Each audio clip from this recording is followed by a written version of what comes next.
मंगल भवन मंगल हारी, द्रवहु सुदशरथ अजिर बिहारी। राम सिया राम जय जय राम। नमस्कार प्रिय छात्रों, आपके चैनल में मैं प्रस्तुत हो गया हूं।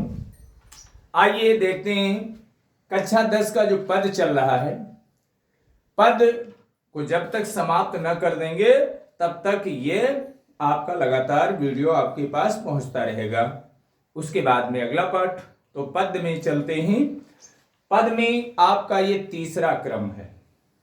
पहला हो गया, दूसरा हो गया और ये तीसरा पद है। सूरदास जी का तीसरा पद है, जो कि आपको भी अर्थ बता चुके हैं, अर्थ आप लोग जान चुके हैं। अब आपको लिखाना था, यानी वो भी लिखकर मैंने बताया है। आइए ध्यान दीजिए। सबसे पहले संकेत है। क्या संकेत है? कक्षा 10 पाठ 1 पद सूरदास जी का है।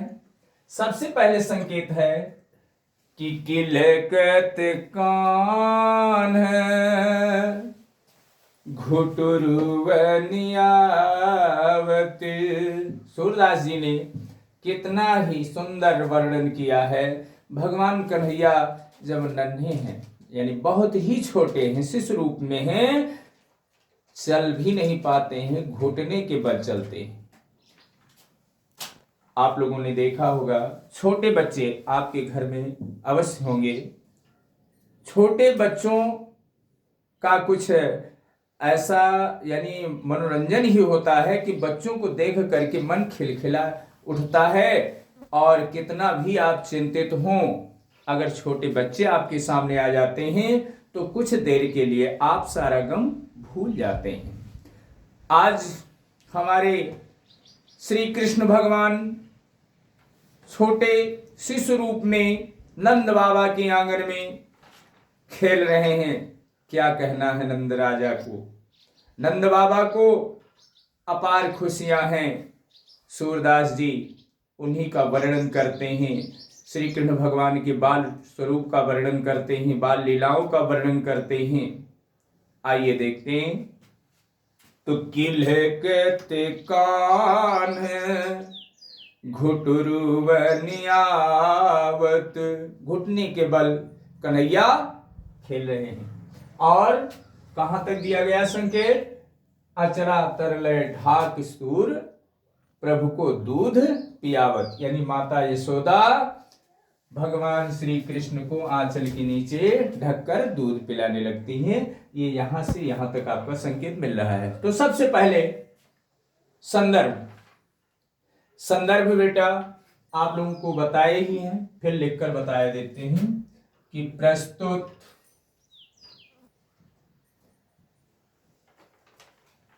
पद्यांश हमारी पाठ, पाठ के नीचे हलंत, पाठ पुस्तक हिंदी, काव्य लिखेंगे या पद्य लिखेंगे? हिंदी पद्य के कौन सा पाठ है? पद। पद नामक पाठ से लिया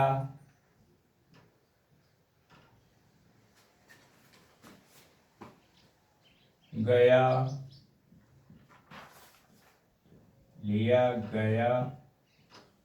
है। इसके रचयिता, इसके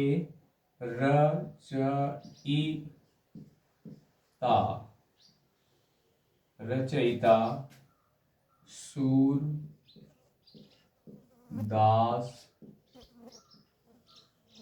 जी है। ये आपका संदर्भ तैयार हो गया, आपका 2 नंबर। 2 नंबर आपका कहीं नहीं जा सकता है, 2 नंबर तैयार हो गया। इसके बाद में प्रसंग का नंबर आता है, ऑलरेडी आपको पहले ही लिखकर बता दिया है आपको। प्रसंग में प्रस्तुत पद में बालक की सहज स्वाभाविक प्रवृत्तियां, यानी बालक जब छोटे होते हैं तो उनके मन में क्या आ जाए, वो स्वाभाविक होते हैं, अपने मन में क्या क्या लीलाएं कर सकते हैं। तो सहज स्वाभाविक प्रवृत्तियों का सजीव वर्णन किया गया है, सजीव सचित्र वर्णन किया गया है। बालक श्री कृष्ण आंगन में, हम कल्पना करते हैं कि जब छोटे बच्चे आंगन में खेलते हैं, खाते हैं, दौड़ते हैं, चलते हैं, तो कैसे चलते हैं, आइए श्री कृष्ण के बारे में देखते हैं। श्री कृष्ण आंगन में घुटनों के बल चल रहे हैं। किसके बल? घुटने के बल चल रहे हैं, बकैया जिसे कहते हैं, बकैया बकैया चल रहे हैं, यानी घुटने के बल चल रहे हैं। उसी दृश्य का चित्रण सूरदास जी कर रहे हैं, उसी दृश्य का कि भगवान श्री कृष्ण नंद जी के अंगना में यानी घुटने के बल चल रहे हैं, उसी का वर्णन किया है सूरदास जी ने। हमारे कवि जो महाकवि हैं सूरदास जी, अष्टछाप के महाकवि हैं सूरदास जी, इनका वर्णन कर रहे हैं। आइए व्याख्या देखते हैं। सबसे पहले प्रस्तुत पद्यांश हमारी पाठ्य पुस्तक यानी संदर्भ आप लिख ही चुके हैं, प्रसंग भी हो गया, व्याख्या में है कि प्रस्तुत पद्यांश में सूरदास जी कहते हैं कि बालक श्री कृष्ण, बालक श्री कृष्ण स्वर्ण रचित, यानी नंद जी का अंगना वो कोई अरे गहरे नहीं है, नंद जी का आंगन है।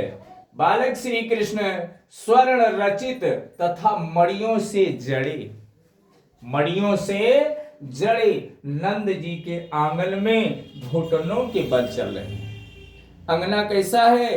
अंगने में यानी फर्श पड़ी है, फर्श में नग लगे हैं, और वो फर्श ऐसी नहीं, सोने यानी सोने से सुसज्जित है, रत्नों से जड़े हुए हैं।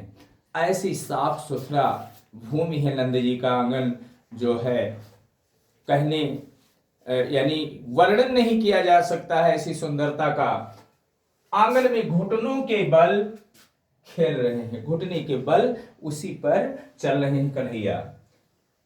आंगन एवं मड़ियों पर पड़े हुए अपने प्रतिबिंब को, जब कन्हैया उस पर घुटने के बल चलते हैं तो उनकी परछाई बनती है, प्रतिबिंब बनता है, और अपने प्रतिबिंब को पकड़ने के लिए वह दौड़ते हैं। जैसा कि आप लोगों को पद्य में मैंने कल इसका अर्थ बताया था कि बिंब पकड़िबे धावत, यानी बिंब को पकड़ने के लिए, अपने प्रतिबिंब को, अपनी छाया को पकड़ने के लिए वो दौड़ते हैं। फिर क्या होता है, कभी वह अपनी परछाई को मड़ियों पर पड़ती है, हाथ से पकड़ना चाहते हैं। बिंब पकड़िबो धावत, यानी दौड़ते हैं अपनी परछाई को पकड़ने के लिए। कन्हैया दौड़ते हैं अपनी परछाई को, जब पकड़ में नहीं आता है, परछाई के हाथ में पकड़ में आती है, जब चूक जाते हैं, पकड़ना चाहते हैं लेकिन कभी किलकारी मारते हैं, जब पकड़ में नहीं आता है, चूक जाते हैं तो बड़ी तेज की हंसी आती है, किलकारी मारते हैं, और फिर हंसते हैं, और जब हंसते हैं जिसमें उनका मुख खुल जाता है, जब वो हंसते हैं तो उनका मुख आगे का खुल जाता है। अब आगे मुख खुला तो पहले छोटे बच्चों के 2 ही दांत आगे निकलते हैं, कन्हैया के भी 2 ही दांत आगे निकले हुए हैं, बार बार मुंह खुल जाता है, बार बार वो 2 दांत दिखाई पड़ते हैं। जब 2 दांत दिखाई पड़ जाते हैं, मुख खुल जाता है, और उनके मुख के 2 दांत अत्यंत ही शोभा देते हैं और बहुत ही सुंदर लगते हैं। वो दांत जो बार बार खुल जाते हैं, बार बार दिखाई पड़ते हैं, वो बड़े ही सुंदर लगता है, बड़े ही आकर्षक लगता है। और क्या होते हैं, जो परछाई में भी हंसती हुई मुद्रा में दिखाई पड़ते हैं। जैसे कन्हैया बार बार हंसते हैं, दांत खुल जाते हैं, तो वही स्थिति उसी प्रकार से परछाई में भी दिखाई पड़ता है। दिखलाई पड़ते हैं, वह बार बार उसे पकड़ने की चेष्टा करते हैं। आंगन की स्वर्ण भूमि और मड़ियों पर बालक श्री कृष्ण के कमलवत हाथ, हाथ कैसे हैं भगवान श्री कृष्ण के?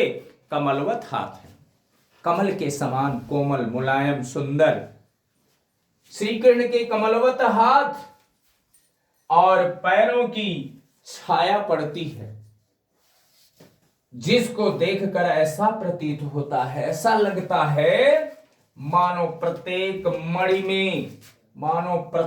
मणि में उनके बैठने के लिए पृथ्वी ने कमल का आसन सजा दिया हो। जब उनके कमलवत हाथ, पैरों की छाया उस आंगन में पड़ती है, प्रतिबिंब बनता है, तो मालूम क्या पड़ता है कि पृथ्वी ने, जिसको देखकर यह प्रतीत होता है मानो प्रत्येक मणि में उनके बैठने के लिए पृथ्वी ने कमलवत आसन सजा दिया हो, कमल का आसन लगा दिया हो। ऐसा मालूम होता है कि पृथ्वी भी कमल का आसन लगा रही हो, प्रत्येक पग पर, प्रत्येक हाथ जहां उनके पड़ते, क्योंकि घुटने के बल चल रहे हैं तो हाथ भी पड़ेगा, पैर भी पड़ेगा, घुटना भी पड़ेगा। तो प्रत्येक स्थान पर जहां जहां प्रभु के यानी श्री कृष्ण भगवान के चरण और यानी कर हाथ पड़ते हैं, वहां वहां पृथ्वी कमल का आसन लगा रही हो, ऐसा प्रतीत होता है। सूरदास जी कहते हैं, श्री कृष्ण की इस बाल लीला को देखकर, श्री कृष्ण की इस बाल लीला को देखकर यशोदा जी प्रसन्न होकर कि मेरा पुत्र कितना अच्छा क्रियाकलाप कर रहा है, ऐसी लीला को देखकर, बाल लीला को देखकर, श्री कृष्ण भगवान की लीला को देखकर यशोदा जी प्रसन्न हो जाती हैं, होकर बार बार नंद जी को बुलाती हैं, बार बार नंद जी को बुलाती हैं, और अपने, इसके बाद में क्या कहती हैं, अपने आंचल तले कन्हैया को उठा लेती हैं गोदी में। और जानते ही हो, जब छोटे बच्चे रोने लगते हैं या खेलते हैं तो क्या करती हैं माताएं, अपनी गोदी में उठा लेती हैं। कृष्ण भगवान को माता यशोदा अपनी गोदी में उठा लेती हैं, और उसके बाद में क्या करती हैं, आंचल तले यानी ढक करके श्री कृष्ण भगवान को, बालक श्री कृष्ण को ढक करके दूध पिलाने लगती हैं। माता यशोदा श्री कृष्ण को आंचल के नीचे छुपाकर दूध पिलाने लगती हैं। इस प्रकार से ये सूरदास जी ने आपकी यानी व्याख्या पूर्ण कर दी है। तीसरे पद्यांश का भी संदर्भ, प्रसंग, व्याख्या मैंने करवा दिया है, यानी पूरा पहला, दूसरा और तीसरा तीन पद पूर्ण हो गया है यहां पर, और तीनों को एक दिन पढ़ाया है, एक दिन इसका प्रश्नोत्तर करवा दिए हैं। अब आती है बात काव्य सौंदर्य की। काव्य सौंदर्य की बात, सबसे पहले आप भाषा जानते ही हैं कि भाषा साहित्यिक ब्रज है, और रस आपका इसमें वात्सल्य रस आ रहा है, यानी पुत्रवत स्नेह, माता यशोदा और श्री कृष्ण, माता पुत्र जैसा पुत्रवत अगर स्नेह होता है, प्रेम होता है, वहां पर वात्सल्य रस माना जाता है। और यहां पर अलंकार की बात अगर करते हैं तो अलंकार की बात है उत्प्रेक्षा, जन जानो मन मानो, मनो अगर शब्द आते हैं, ये वाचक शब्द होते हैं उत्प्रेक्षा के, अगर ऐसे शब्द आते हैं तो क्या होता है, उत्प्रेक्षा अलंकार होता है। तो इस प्रकार से बाल छवि का वर्णन यानी सूरदास जी कर रहे हैं। सूरदास जी ने यानी श्री कृष्ण की बाल लीला अभी तो शुरुआत की है, अभी तो कन्हैया और थोड़े बड़े होंगे, अभी तो घुटने के बल चल रहे हैं, घुटने के बल के बाद में जब सीधे खड़े होंगे, और खड़े होने के बाद में जब पैरों से चलने लगेंगे, तब देखो क्रियाकलाप क्या करते हैं। आगे के छंद में और भी रोचकता बढ़ेगी, अगले छंद में आपको फिर बताएंगे कि क्या क्या लीलाएं श्री कृष्ण भगवान करते हैं, सूरदास जी ने क्या क्या लिखा है, उसका वर्णन आपके सामने हम प्रस्तुत करते रहेंगे। आपके साथ हैं और इसी वाणी के साथ अपनी वाणी को विराम देते हैं। जय हिंद, जय भारत।